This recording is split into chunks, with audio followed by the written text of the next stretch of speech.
नमस्कार, मैं काजल कुमारी, आप देख रहे हैं करंट खबर।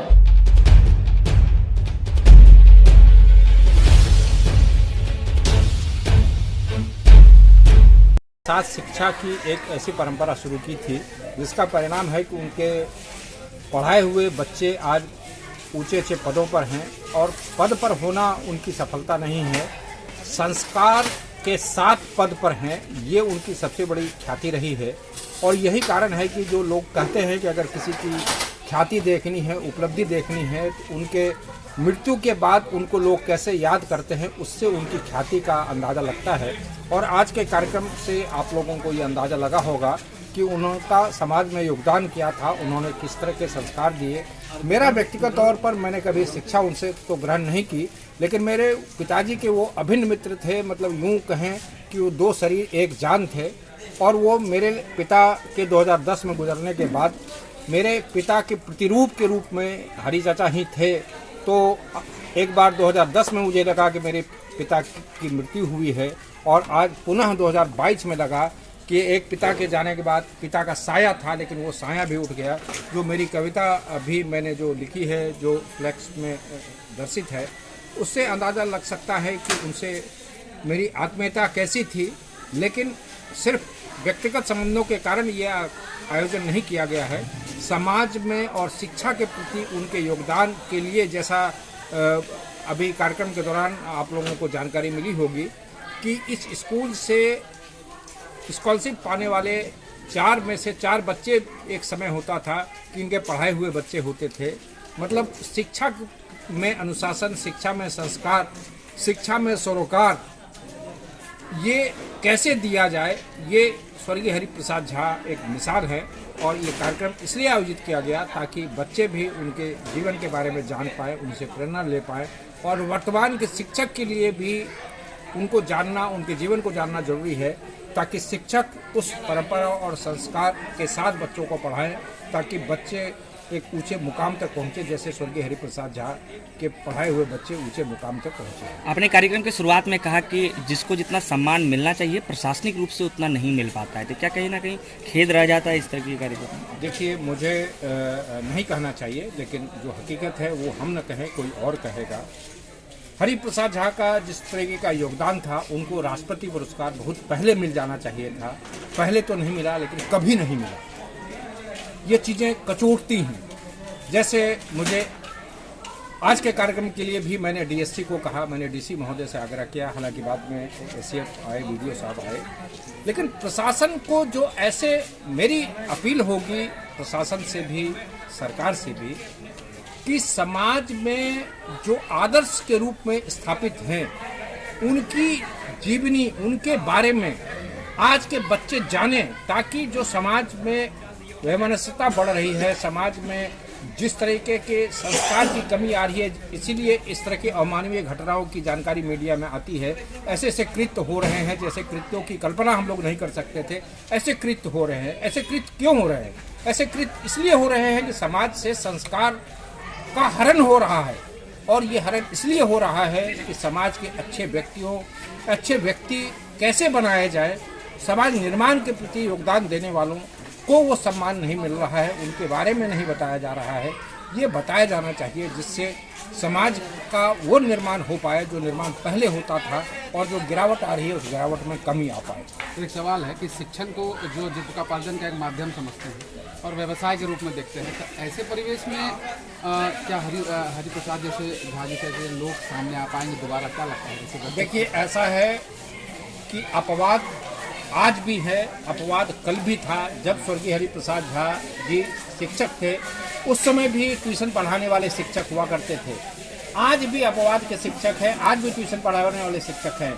स्वर्गीय हरिप्रसाद झा के समय में जो शिक्षक ट्यूशन पढ़ाते थे, उनकी मौत कब हुई, कैसे हुई, उनको आज जीवन में और जीवन के बाद भी कोई याद नहीं करता है।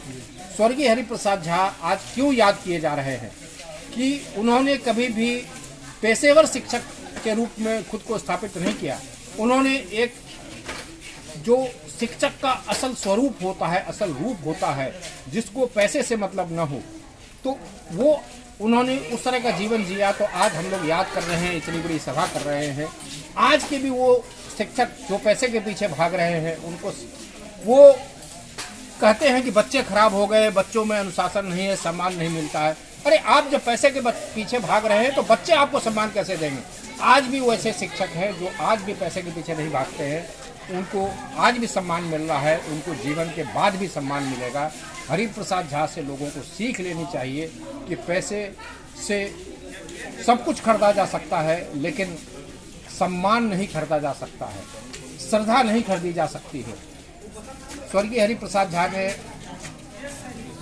चाहे भौतिक सुख पाया हो न पाया हो, लेकिन आज जो उनको आध्यात्मिक सुख मिला है, जो आत्मा को शांति मिल रही है, उनकी आत्मा को शांति मिली होगी, क्योंकि उनके मरने के बाद उनके आत्मा की शांति के लिए लाखों लोग प्रार्थना कर रहे हैं। यहाँ तो लोग जाते हैं, एक लोग भी याद करने को तैयार नहीं होते हैं। इसलिए इस तरह का स्वर्गीय हरिप्रसाद झा जी का जीवन एक आदर्श है और ये आदर्श समाज तक पहुँचे, बच्चों को पता चले, इसलिए ये कार्यक्रम किया गया है ताकि समाज में ये पता चले कि जीवन जीने का तरीका क्या होता है, जीवन जीने का उद्देश्य क्या होना चाहिए। अपनी व्याख्या की जाए वो कम ही होगा। आपने जाना कि 1935 में उनका जन्म था, मध्यम परिवार में पैदा लिए थे, उसके बावजूद भी उस समय PNJ के स्टूडेंट होने के नाते उन्होंने 1960 में योगदान किया हमारे स्कूल में। उस समय पैसे बहुत कम मिलते थे, 50-60 रुपया वेतनमान था, और उसके बाद कई विद्यालयों से होते हुए उन्होंने मोतिया स्कूल में पदभार ग्रहण किया। और उसके बाद यहाँ के बच्चों में जो प्रगति और विकास की रूपरेखाएं देखी गई वह आज आपके सामने में परिलक्षित हो रही है। बीच में मुझे 3-4 साल तक रामेश्वर जरमाया बालिका उच्च विद्यालय में उनके ही सौजन से उन्होंने ही इंसिस्ट किया था, जो यहाँ की सेक्रेटरी थी मंजू देवी, जो विश्वचौधरी की पत्नी, वो मेरे घर पर गई कि नहीं हरिभाव को कहना चाहिए कि तू ही जाके स्कूल चला पारो। तो जाकर 150 लड़की को जुटा करके 4-5 बैच लड़कियां यहाँ से निकली और यह स्कूल उस क्रम में एक मार्गदर्शक के रूप में, कोई ऐसा दिन नहीं था जो हरिबाबू इस विद्यालय में नहीं आते थे और प्रत्येक सुख दुख की बातों को शेयर करते थे कि क्या समस्याएं हैं इस विद्यालय की, क्या कि ना यहाँ कोई इंस्ट्रूमेंट था, ना बैठने की समस्या थी, सारी समस्याएं ही समस्याएं थी इस विद्यालय को। तो वो एक कड़ी का काम करते थे। वह एक शिक्षक होने के नाते सामाजिक दायित्व का बहुत भली भांति निर्वहन करते थे, जो कि आज समाज के लिए अनुकरणीय है। इसलिए ऐसे महान विभूति को हम कोटि कोटि प्रणाम करते हैं और श्रद्धांजलि अर्पित करते हैं। मैं आपका समय अधिक नहीं ले रहा। राज्य खाद्य आयोग के सचिव भी हैं, अध्यक्ष है। मैं सबसे अधिक धन्यवाद के पात्र उनको ही मानूंगा जिनके सौजन्य से यह कार्यक्रम आज समायोजित की गई है। हम लोग उसी अवसर पर आज यहाँ एकत्रित हुए हैं। हरिबाबू, इनसे मेरा शिक्षक और शिष्य का संबंध तो नहीं था, लेकिन बड़े भाई के समान मेरे लिए 2 भाई थे। प्राण तो थे ही, लेकिन इसके अलावे भी हरिबाबू से वही आत्मीयता थी जो इनसे थी। मुझे याद है इस विद्यालय में मैं 1981 में प्रतिनियोजित होकर के आया था और हरिबाबू हेडमास्टर थे और यहाँ पर कुर्सी नहीं थी। 1981 में मात्र एक कुर्सी थी, काठ की कुर्सी, और कुर्सी नहीं थी। छोटा छोटा जो दुकानदार बैठता है बैठने के लिए, शिक्षक और शिक्षिकाएं बैठी थी। 13-14 शिक्षक थे यहाँ। तो मैंने उनसे सलाह मशविरा किया कि कुर्सी कैसे बनेगी। उसमें तो कोई डेवलपमेंट मत था नहीं, कोई विकास की रूपरेखा नहीं थी, कोई विकास में पैसे नहीं थे। तो मैंने उनसे आग्रह किया कि ऐसा आप कीजिए, हम टीसी जो आप काटते हैं, हम प्रत्येक विद्यार्थी के गार्जियन से 10 रुपया लेंगे। क्योंकि अंतर्मुखी स्वभाव के थे, वो हंसने लगे, वो कहे कि मैं नहीं मांगूंगा, तुमको हम सिग्नेचर करके यह सुपुर्द कर देते हैं, तुम कलेक्शन करो। जब ये एक्सपायर कर गए। जब खबर मिली 29 तारीख को हिमांशु भैया ने फोन किया कि क्या करना चाहिए इनके लिए। हिमांशु चौधरी जो सूचना आयुक्त थे, अभी राज्य के खाद्य आयोग के अध्यक्ष हैं, इन्होंने इनसे पढ़ाई नहीं की। इनके लोग कहते हैं, प्राणधन चाचा बता रहे थे, संजोग से इनके पिताजी का भी नाम प्राणधन चौधरी ही थे। इन्होंने हरि बाबू और ये एक साल सुनते आगे पीछे पड़े थे। लेकिन मैं कहना चाहूंगा, ये अपने मुंह से नहीं बताएंगे। कुछ दिन पहले हिमांशु चौधरी जी अपने घर मोतिया में बना रहे थे, वो गए, इनका नींद का भी इनके मन में वो भावना आई, उनका देखे इन्होंने। मोतिया में तो इनको हम कम देखे हैं, बाहर में रहते होंगे, लेकिन जब ये आए और जो जानते होंगे, पहले नीम का पत्थर हरि प्रसाद झा जी ने इनके घर का भी रखा, और जब इनका घर भर गया, इनके मन में आया कि हरि चाचा ही अंतिम दिन भी, जिस दिन गृह प्रवेश हो रहा है वो आए। ये कपड़ा खरीदने गए, वो खादी का कपड़ा पहनते थे, मुझे पता चला। ये गए खादी भंडार में, ये बोले कि कपड़ा आपको मेरा ही चाचा आज पहनना पड़ेगा, लेकिन कपड़ा सिलाया हुआ नहीं था। कपड़ा खरीदे खादी भंडार में, इसी शर्त पर इन्होंने खरीदा कि 3 घंटा में अगर आप सी के दीजिएगा तब हम खरीदेंगे आपसे कपड़ा। संजोग से उस खादी भंडार वाले ने हरि बाबू के लिए 3 घंटे में कपड़ा बना दिए, और इनके गृह प्रवेश के अंतिम दिन में भी हरि बाबू ही रहे, और इधर तक हरि बाबू सबसे मिलते रहे।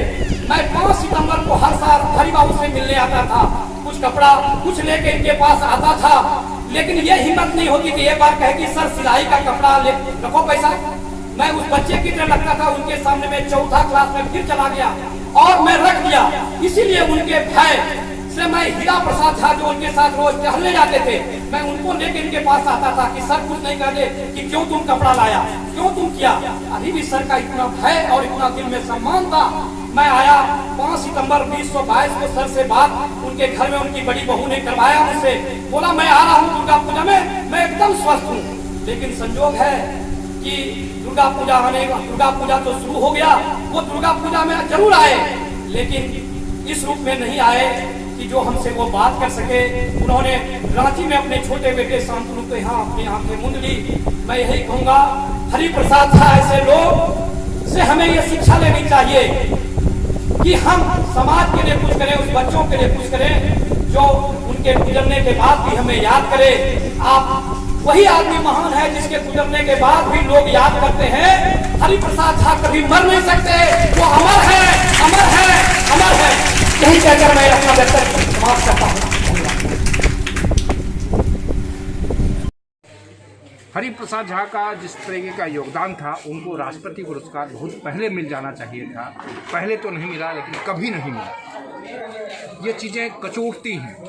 जैसे मुझे आज के कार्यक्रम के लिए भी मैंने डीएससी को कहा, मैंने डीसी महोदय से आग्रह किया, हालांकि बाद में एससीएफ आए, वीडियो साहब आए, लेकिन प्रशासन को जो ऐसे मेरी अपील होगी प्रशासन से भी सरकार से भी कि समाज में जो आदर्श के रूप में स्थापित हैं उनकी जीवनी, उनके बारे में आज के बच्चे जानें, ताकि जो समाज में वैमनस्यता बढ़ रही है, समाज में जिस तरीके के संस्कार की कमी आ रही है, इसीलिए इस तरह के अमानवीय घटनाओं की जानकारी मीडिया में आती है।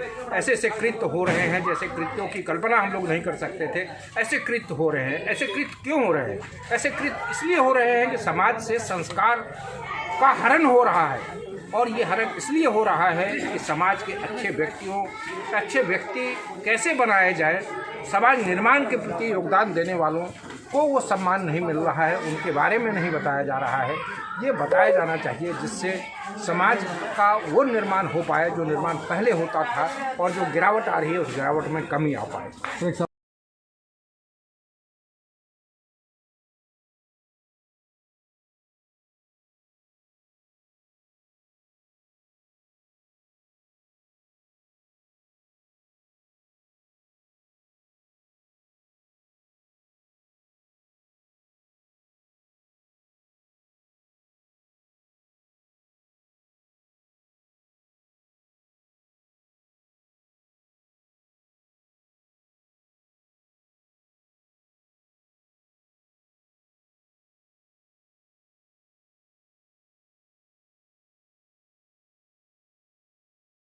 के श्रद्धांजलि सभा में मैं अपना व्यक्तिगत अनुभूति कुछ साझा कर रहा था।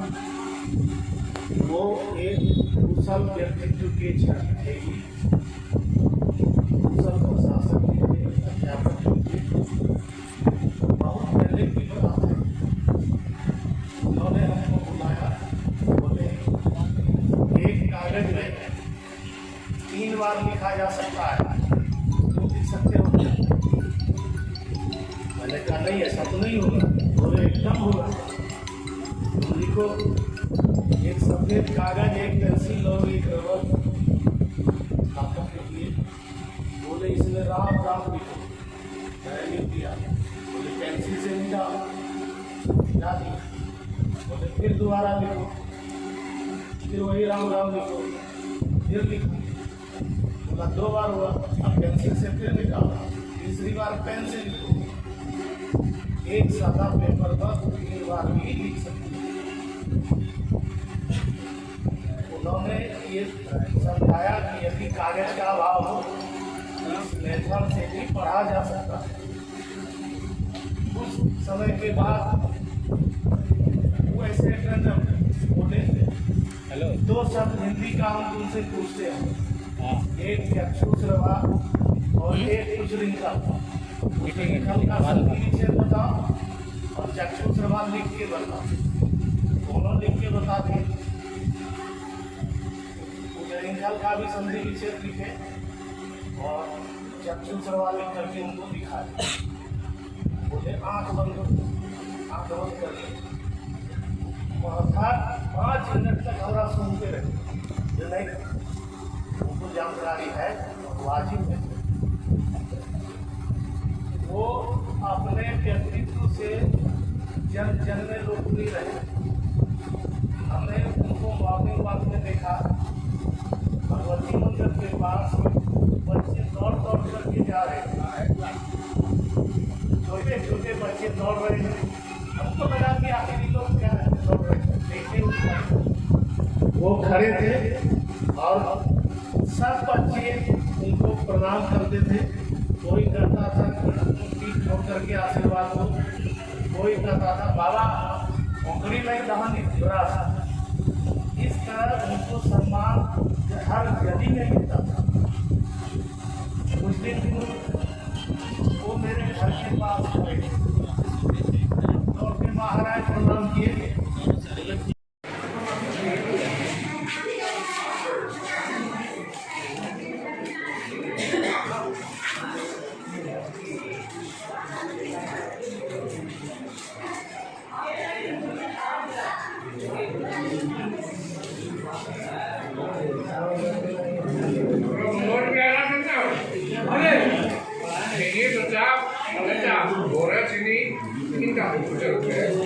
पहले पूछे का कार्यक्रम करके सुन लो, पहले इसमें नाश्ता कर मुझे बढ़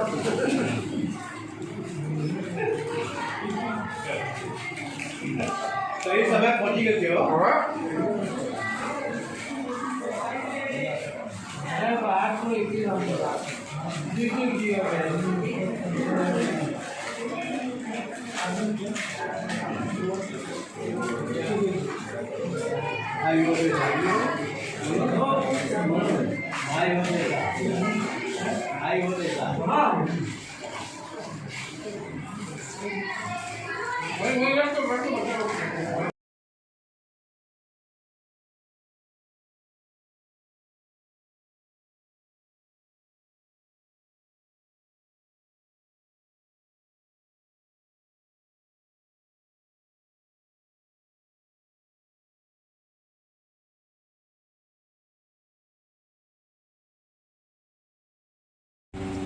अब मैं कुछ ग्रामीणों से आग्रह करूंगा कि वो उनके साथ के अनुभव को साझा करें और चूँकि धूप बहुत बड़ी है इसलिए सबसे आग्रह होगा कि जितने संक्षेप में बात रखी जा सके उतना सबके लिए बेहतर होगा।